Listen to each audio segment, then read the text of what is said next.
Vamos continuar vendo o assunto de porcentagem, né? Só que agora com questões do Enem, certo? Então, aproveitando aí a deixa, que o Enem vai ser realmente esse ano, então foquem bastante no assunto de porcentagem. Se você tem dificuldade, aprofunde-se, porque é um conteúdo que você com certeza vai ver bastante na prova, certo? Estou batendo o martelo. Então vamos lá. Então, porcentagem no Enem, principalmente aqui nas provas de 2020 e 2019, certo? Já separei aqui bem umas 14 questões, né? Só em 2 anos. Imagina se eu tivesse pego mais provas, né? Então você vê aí como é frequente esse tema. Então vamos aqui. Vamos trabalhar aqui esse conteúdo, né? Qualquer dúvida vocês podem se manifestar a qualquer momento. Estamos aí para tudo, para todos. Questão 157 do Enem de 2019, né? Ele diz o seguinte, ó. Segundo o Instituto Brasileiro de Geografia e Estatística, o rendimento médio mensal dos trabalhadores brasileiros no ano de 2000 era de R$ 1.250. Já o censo de 2010 mostrou que em 2010, né, esse valor teve um aumento de 7,2% em relação a 2000. Esse mesmo instituto projeta que em 2020, né, que é onde estamos ano passado, né, o rendimento médio mensal dos trabalhadores brasileiros poderá ser de 10% maior do que foi em 2010. Supondo que as projeções do IBGE se realizem, o rendimento médio mensal dos brasileiros em 2020 será de quanto? Certo? Aí é uma típica, né, questão de porcentagem que você não precisa se debruçar em muitas contas, né? Você só tem que fazer aí o seguinte. Vamos lá. Deixa eu só... trocar aqui a cor dessa caneta. Então vamos lá. Então a primeira coisa que você tem que saber é que ele fala em 2000 o rendimento médio mensal era de 1.250. Certo, então vamos aqui. Então, em 2000 o rendimento era 1.250, né? Aí ele fala aí, pessoal, que houve um aumento de 7,2%, né, no censo seguinte, né? E aí como é que você encara isso? Um aumento de 7,2%, né? O que é que significa? Uma coisa era 100%, né? E aumentou 7,2%. Então significa que esse valor agora, ele, né, representa 107,2%. Certo? Então o que você vai ter que calcular? 107,2% desse valor aqui. Então você só precisa multiplicar esse valor aqui, né, por 107,2%. Você não precisa fazer muita conta. Você não vai fazer o aumento e depois somar para depois saber quanto foi esse aumento. Você faz logo de uma vez só. Certo? Isso representa um aumento de 7,2%. Que é o 100% mais esse 7,2%. Uma vez só, né? Você está fazendo isso. Em seguida, né? Depois disso, né? Estão projetando aí que vai haver um aumento de 10% em relação a 2010. Então, esse valor que der aqui, ainda vai aumentar 10%. Quando você pega um valor e quer aumentar 10%, né? Você tem um valor que representa 100% dele, aí você aumenta 10%. Então, se você aumenta 10%, você vai ficar com o quê? Com 110%. Ok? E 110%, se você ainda quiser simplificar mais ainda, é a mesma coisa que 1,1. Né? Se você dividir 110 por 100, né? Você cancela esse zero, fica só o 11 por 10, que é 1,1. Né? Então, se você quiser pensar aqui, multiplica por 1,1. Né? E, resumindo a história, você vai ter que fazer essa conta. Somente isso, né? Vamos lá, fazer essa conta. E aí, lembrando, nós estamos numa questão do Enem, e você realmente precisa fazer isso aqui sem calculadora, né? Então, vamos ver aqui o que você pode dar uma ajeitada aqui para a conta ficar mais simples, né? Vamos ver aqui. Esse 1.250 não tem o que fazer. Esse 107,2% você pode expressar assim, ó. 107, sem a vírgula 2 aqui, né? Dividido por 100, ó. Que é a mesma coisa. E aí, né? Vezes 1,1. O que dá para fazer aqui? Esse zero, você pode cancelar com esse zero, né? Esse 107,2 dividido por 10, você desloca a vírgula para cá. Então vai ficar o 125 vezes 10,72, porque a vírgula vai deslocar para cá quando você dividir por 10, vezes 1,1. E pronto, aí não tem mais o que fazer, pessoal. É conta e pronto. Então, vamos lá. Vou fazer aqui a conta mais fácil. 125 vezes 1,1. Primeiro, né? 125 vezes 1,1. Como é que você faz essa multiplicação? Você multiplica como se não tivesse vírgula e no final você adiciona as casas decimais necessárias, certo? Então vamos lá, aqui é fácil demais, é só repetir 125 aqui e depois 125 aqui, né? Porque 1 vezes 5 dá 5, 1 vezes 2 dá 2 e 1 vezes 1 dá 1. Então, conta simples. Aqui dá 5, aqui dá 7, aqui dá 3, aqui dá 1. E aí, quantas casas decimais vai ter esse número? Basta você olhar quem foi que você multiplicou, né? O 1,1 só tem uma casa decimal. O 125 não tem. Então, o resultado só tem que ter uma casa decimal. Então, isso aqui vai ficar 137,5, né? Vezes o 10,72. Pronto, é essa conta que você tem que fazer. Vamos lá. Então, você tem que fazer aqui 137,5, né? Vezes 10,72. Desconsidere as vírgulas, né? E agora só multiplique. 2 vezes 5 dá 10, vai 1, né? 2 vezes 7 dá 14, com 1 dá 15, vai 1. 2 vezes 3 dá 6 e 1 dá 7. 2 vezes 1 dá 2. Então a primeira multiplicação já foi. Ok, a outra. 7 vezes 5 dá 35, vai 3. 7 vezes 7 dá 49, com 3 dá 52. Vai 5. 7 vezes 3 dá 21, com 5, 26. Vai 2. 7 vezes 1 dá 7, com 2 dá 9. Ok. Tem o zero aqui para multiplicar com tudo.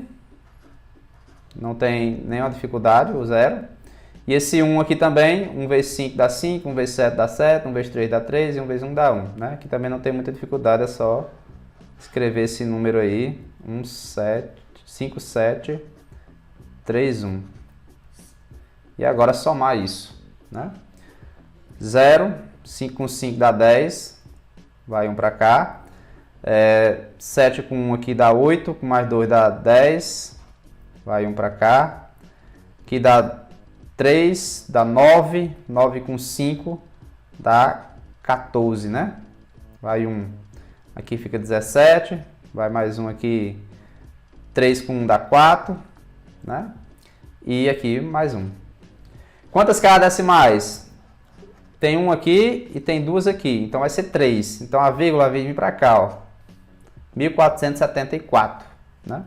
E aí fica na letra E, certo?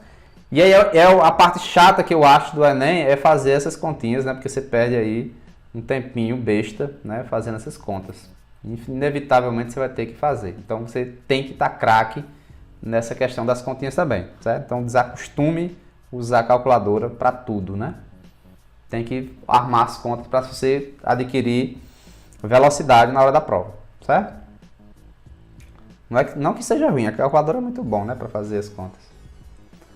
Mas enfim, vamos lá. Questão próxima. 170, a questão 170 do Enem 2019, né?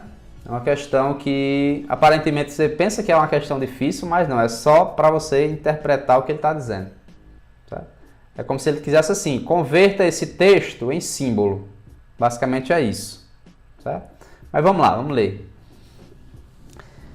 O álcool ele é um depressor do sistema nervoso central e ele age diretamente em diversos órgãos. A concentração de álcool no sangue ele pode ser entendida como sendo a razão entre a quantidade de álcool, né, a quantidade Q de álcool ingerido, medida em grama, e o volume de sangue em litro, né, presente no organismo do indivíduo. Então, beleza. Em geral, considere-se que esse volume corresponda ao valor numérico dado por 8% da massa corporal, né, M desse indivíduo, medida em quilograma. De acordo com a Associação Médica, né, americana, uma concentração alcoólica superior a 0,4 grama por litro de sangue é capaz de trazer prejuízo à saúde do indivíduo. Né? A expressão relacionando Q e M, que representa a concentração alcoólica prejudicial à saúde do indivíduo, de acordo com a Associação Médica Americana, né? Então, basicamente, ele quer que você traduza isso em símbolos. Né? Então, vamos lá. Primeira coisa, vamos ler aqui esse texto. Ó. A concentração superior a 0,4, né, causa prejuízo à saúde. A concentração de álcool. Né? Então, a primeira coisa que eu vou escrever aqui é o seguinte. A concentração maior do que 0,4, né, será justamente o que a Associação Médica fala aí que causa, né, prejuízo à saúde. E como é que é dada essa concentração? Como é que é dada essa concentração aí, né? Ele fala bem aqui, ó. A concentração, né, de álcool no sangue pode ser entendida, olha aí, pode ser entendida como quem? A razão. O que é uma razão, pessoal? A razão é uma divisão. Então, eu já estou dizendo que essa concentração vai ser uma divisão. Você pode até ver nas alternativas que tem divisões, né? Então, vai ser uma divisão, né, maior que 0,4. Todas as alternativas têm isso, certo? Vamos continuar aqui a leitura. Então, essa concentração ela é uma divisão, é uma razão entre quem, ó? Entre a quantidade Q de álcool, olha aí, quantidade Q, né, medida e tal em grama, e o volume de sangue em litro presente no organismo do indivíduo. Então, volume. Ok, o volume de Q?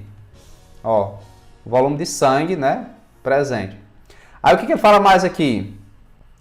Em geral, considera-se que esse volume, olha aí, ó, como é que está bem dito aqui, o volume ele corresponde ao valor numérico dado em 8% da massa corporal. O que significa 8% da massa? Né? E a massa é M. 8% de M, né? Que é o que ele está falando aí, é justamente quem? Como é que eu expresso essa coisa em símbolo? É 8 dividido por 100 vezes M. Né? Quando eu vou calcular uma porcentagem de um valor, não é assim que eu faço? 10% de um valor é 10% vezes o valor. Então, 8% de M é justamente isso aqui. Só que 8%, né? 8 dividido para 100 é 0,08. Então, vai ficar isso aqui, ó. Então, esse 8% da massa corporal M é justamente isso aqui. Que corresponde a quem? Ao volume. Né? Então, aqui embaixo, né, vai ser justamente 0,08 M. E matou a questão. Né? Onde é que tem isso aí? Na letra E. Então, perceba que, na verdade, ele só queria que você traduzisse isso aí para símbolos, né? O que ele falou tudo no texto para símbolos, somente isso. Então por isso que você precisa ter, como é que fala? Uma interpretação muito boa, né? Uma leitura muito boa para você poder matar o entendimento numa leitura rápida também, para poder ganhar mais questões futuras, certo? Não adianta também você fazer uma questão e passar 2 horas nela, deixando aí um bocado sem fazer, certo? Mas você ganha isso aí com prática, tem que praticar bastante, tem que treinar, tem que ver muita questão para poder a sua leitura ficar cada vez melhor. Ó, questão 145. É uma questão bem tranquila, que dá para a gente comentar a questão de quando é que o Enem ele cobra o conteúdo, né, de porcentagem, somente porcentagem, e quando também tem a ver com outros assuntos, né? Esse caso aqui é um caso em que a porcentagem ela está sendo envolvida aqui, né, com a questão do volume de um paralelepípedo, né? Só para a gente relembrar aqui, para quem não lembra, a questão do volume do paralelepípedo não é nada difícil, né? Se você tiver um paralelepípedo com as 3 dimensões, tá aqui as 3 dimensões, ó. No caso aqui eu tenho, ele vai falar de 2 paralelepípedos aqui, né? Então imagine que você saiba aí a medida das 3 dimensões, né? E se você quer o volume desse cara aí, basta você multiplicar as 3 dimensões. Então esse número, né, esse produto aí das 3 dimensões é o volume do paralelepípedo, certo? Que é um conteúdozinho só antes da gente começar a questão. Por exemplo, você aplica isso aí aonde? No nosso cotidiano. Se você tem uma caixa d'água na forma de um paralelepípedo, né? Você multiplica as 3 dimensões, que você vai com certeza saber a capacidade aí, né? Você consegue saber a capacidade da sua caixa d'água aí só multiplicando essas 3 dimensões, beleza? Então, volume de paralelepípedo só precisa saber disso, né? Que é multiplicar as 3 dimensões. Agora vamos à questão, ver onde é que isso aí entra e onde é que porcentagem entra nisso também, certo? Então vamos lá. Diz assim, ó, um processo de aeração que consiste na introdução de ar num líquido acontece no seguinte modo. Então tá aqui, vai dizer agora. Uma bomba B retira o líquido de um tanque T1. A bomba é essa daqui, pessoal, ó. Ela retira o líquido, ela vai sair líquido para cá, beleza? Ela retira líquido de um tanque T1 e o faz passar pelo um aerador A1. Então a água vai vir aqui, ó, e vai passar aqui, né? Vai continuar aqui o seu ciclo. E aí, nesse processo aqui, né, aumenta o volume do líquido em 15%. Certo? Então o líquido que está saindo daqui, ele tem aí o volume mais 15%. Beleza. Em seguida, passa pelo aerador A2. Então vai passar aqui, tá, beleza, mistura com ar, né? E aí sai aqui, né? Ganhando novo aumento de volume de 10%. Beleza. Ao final, ele fica armazenado num tanque T2, que é justamente o que está aqui, certo? De acordo com essa figura aí. Os tanques T1 e T2 são prismas retos de bases retangulares, né? Basta você olhar aqui as bases desses caras, são retângulos. Aqui as bases, ó. Aqui é um retângulo, né? E aqui é outro retângulo. Sendo que a base de T1 tem comprimento C. Então vamos botar aqui, ó. A base de T1 tem comprimento C e largura L. Certo? E a base de T2 tem comprimento C sobre 2. Vou botar aqui, deixa eu apagar essas medidas aqui, porque foi só meu exemplo. A base, né, de T2 tem comprimento C sobre 2 e largura 2L. E aí tanto faz você escolher a largura ou o comprimento, certo, pessoal? Isso aí é questão de perspectiva. Não tem problema você escolher o comprimento o da frente ou de trás, isso aí não tem nenhum problema. Não vai mudar nada a sua história. Ok, então tá aí o que ele falou, né? Para finalizar o processo de aeração, sem derramamento do líquido, né, em T2, o responsável deve saber a relação entre a altura da coluna de líquido, que já saiu de T1, denotada por X. Então, é o seguinte, ó. A altura da coluna de líquido que estava em T1, e ele disse que era X. Certo? E a altura da coluna de líquido que chegou a T2, que é denotada por Y. Então, chegou aqui a uma certa altura. Ficou um certo líquido aqui. E a altura desse líquido é Y. Beleza. A equação que relaciona as medidas das alturas Y e X é dada por... Então, vamos lá, né? Vamos aqui. Pessoal, o volume em T1 é só multiplicar aqui essas três dimensões, né? O C vezes o L vezes a altura do líquido. Esse é o volume que está em T1. Beleza? O volume em T2.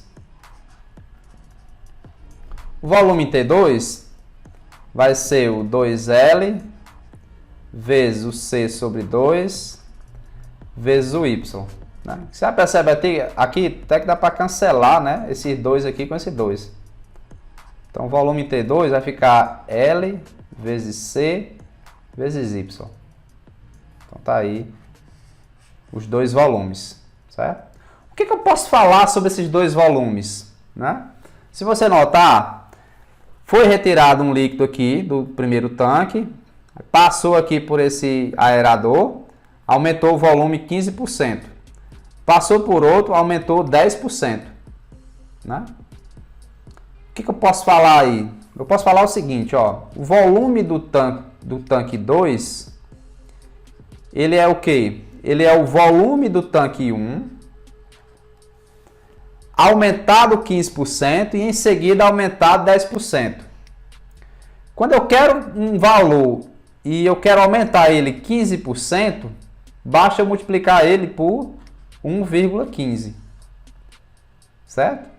E aí depois ele passou por um processo que aumentou mais 10% ainda. Então, aumentar 10% é só multiplicar por 1,1. Né? Como eu já falei várias vezes nas nossas aulas. Então, o que é que significa essa conta aqui? Significa que o volume do tanque 1 está sendo aumentado 15%, depois está sendo aumentado 10%, que é justamente o que aconteceu aí com o tanque 1. E feito isso, né, ele é exatamente igual ao volume do tanque 2, que é justamente o que caiu aqui, certo? Então, por isso que eu estou igualando essas duas coisas. E aí, o que eu vou fazer agora? O volume do tanque 2 está expresso aqui, ó. É L vezes C vezes Y. O volume do tanque 1 é C vezes L vezes X. E agora 1,15 vezes 1,1, né? Você tem que fazer essa conta.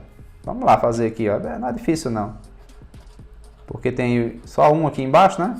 Aí você faz 115 vezes 11, né? Como se não tivesse vírgula. Aí isso aqui vai ficar o seguinte. 115 aqui, 115 aqui. Aqui dá 5, aqui é 6, né? Aqui é 2 e aqui é 1. Quantas casas decimais? 1,15 tem 2 e 1,1 tem 1. Então esse cara aqui vai ter 3 casas decimais. Então a vírgula tem que ficar aqui, ó, 1,265, certo? Então esse produto aqui é 1,265. Beleza. E aí o que aconteceu? Esse L morre com esse L. Esse C morre com esse C. E aí nós ficamos com quem? Y é igual a X vezes 1,265. Tem a opção? Tem, né? Aqui, ó. Cadê? Letra A. Certo? Então aí é onde vem a questão da abordagem de porcentagem, né, em cima de outras questões, que no caso aí é volume de prisma, volume de paralelepípedo, certo? Ok, então vamos lá, seguindo aqui. Vamos ver aqui como é que vem essa questão, né? Questão de 164 é uma questão do Enem de 2020, né? Ele envolve a questão de porcentagem e sequências, certo? Mas nesse caso aqui é bem tranquilo, eu acho que não vai ter nenhum problema. Claro, você precisa ter uma boa interpretação do que ele está falando aqui, né? No Brasil, o tempo necessário para um estudante realizar sua formação até a diplomação em um curso superior, considerando os 9 anos de ensino fundamental, os 3 anos de ensino médio e os 4 anos de graduação, em média, né? É de 16 anos. Então, se você fizer essas etapas tudo aí, você passa em média aí 16 anos, né, estudando. No entanto, a realidade dos brasileiros mostra que o tempo médio de estudo de pessoas acima de 14 anos é ainda muito pequeno, conforme representado na tabela. Então, em 1995, o pessoal aí passava mais ou menos 5 anos, né, 5,2 anos, tempo de estudo. 99 era 5,8, 2003 era 6,4, 2007 era 7, ok? E assim, claro, deve ter aí acontecido um aumento em determinados anos aí, né? Considere que o incremento, deixa eu ajeitar isso aqui, né? Esse aqui foi o nome. O incremento no tempo de estudo a cada período, né, para essas pessoas se mantenha constante até o ano de 2050. Ou seja, considere que isso aqui vai se manter constante, certo? Até 2050. E que se pretenda chegar ao patamar de 70% do tempo necessário. Eu grifei até de amarelo aqui, ó. 70% do tempo necessário à obtenção do curso superior dado anteriormente. O ano em que o tempo médio de estudo de pessoas acima de 14 anos atingirá o percentual pretendido será, né? Qual vai ser o ano, né, que nós vamos atingir o percentual pretendido, né? Então a primeira coisa que você tem que observar aqui é o seguinte: que percentual é esse pretendido? Está em destaque aqui em amarelo. Ele quer pretender aqui, né, que chegue a um patamar de 70% do tempo necessário. Que tempo é esse? 16 anos. Quanto é 70% de 16, né? 70% de 16 anos. Basicamente é isso que você tem que fazer, certo? 70% é 70 sobre 100, certo? E 16 anos você vai colocar aqui vezes 16. Você pode cancelar aqui esse zero, né? E fazer aqui o seguinte, 7, né, dividido por 10, ou fazer o 16 dividido por 10. Eu prefiro fazer o seguinte, fazer 7 vezes 1,6, que é dividir no 16 por 10 aqui, certo? 7 vezes 1,6, isso aí vai dar quanto? Eu gosto de fazer também assim, ó, 7 vezes 1 dá 7, certo? Vou anotar aqui em cima. E o 7 vezes o 0,6, né? 7 vezes 6 dá o quê? Dá 42. Então é 0,42 aqui, né? Não, 4,2. E aí 7 mais 4,2 dá o quê? Dá 11,2. Certo? Claro, você pode armar a sua continha da forma como você queira também, não tem nenhum problema, né? Você pode vir aqui, fazer 1,6 vezes 7 e dar a mesma coisa. Pode fazer isso, não tem bicho não. Então, o que ele está dizendo aí? Primeira coisa que a gente já encontrou aqui, o que significa esse 11,2, né? Significa que o patamar pretendido é que fique aí um tempo médio de estudo de 11,2 anos, certo? Aí ele fala o seguinte, ó, como é que está ocorrendo aqui esse crescimento dessa sequência que ele colocou? 95 era 5,2. 4 anos depois, que é 99, né? 95, 96, 97, 98, 99. 99 aumentou quanto aqui? Aumentou 0,6, né? Beleza. De 99 para 2003, aumentou quantos anos? 4 anos. Então, e aumentou quanto aqui em anos médios, né? Aumentou também 0,6. Aqui é a mesma coisa, aumentou 0,6. Então, o que ele está dizendo é o seguinte, de 4 em 4 anos, está aumentando 0,6. Certo? Aí, então, vamos começar aqui. 2007, o tempo médio de estudo era 7. Né? Daqui a 4 anos, ou seja, 2011, né? 2007 mais 4, é só fazer isso. Você vai ter aqui patamar. Aí agora aumenta 0,6, porque nós vamos seguir o mesmo patamar. Certo? Não adianta que você está querendo fazer por PA, que eu acho que você vai perder tempo. No instante você vai chegar ao patamar pretendido. Certo? Então aumenta 0,6 aqui e fica 7,6. Né? 2011 mais 4 é 2015, né? E vai aumentar aqui mais 0,6. Certo? E esse aqui vai dar o quê? 8,2.